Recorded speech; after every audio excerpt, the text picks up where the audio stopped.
বাস্তুতে দু ধরনের এনার্জি সবসময় থাকে, পজিটিভ এনার্জি আর নেগেটিভ এনার্জি।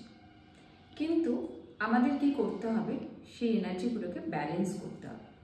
কারণ পুরোপুরি নেগেটিভ এনার্জি কিন্তু রিমুভ করা ওইভাবে সম্ভব নয়। তো আমরা যদি পজিটিভ এনার্জিটাকে বাড়িয়ে রাখি তাহলে কিন্তু ব্যালেন্স থাকে। তো তার জন্য কিছু ছোট ছোট উপায় আমরা করে থাকতেই পারি। সেটা হচ্ছে, মেইন ডোরের সামনে আমরা কখনোই ডাস্টবিন রাখবো না, আর জুতোর যে র্যাক মানে শু র্যাক এটাও কিন্তু রাখবো না।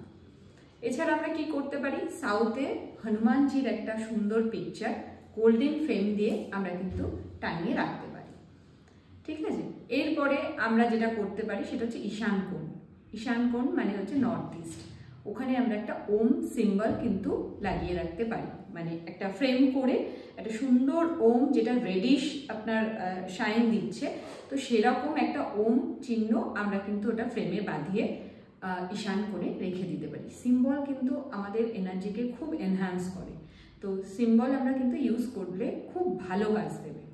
এছাড়া এরপরে আমরা কি করতে পারবো, ওয়েস্টে আমরা কি করব, একটা কাচের বোলে, আমি এর আগেও বলেছিলাম কিছু জিনিস এরকম, তো তে একটা কাচের বোল নেব, ওর মধ্যে লবঙ্গ, নুন আর ফিটকারি দিয়ে ওটা ওয়েস্টের একটা কোনো উঁচু জায়গায় আমরা রেখে দিতে পারি। এই সমস্ত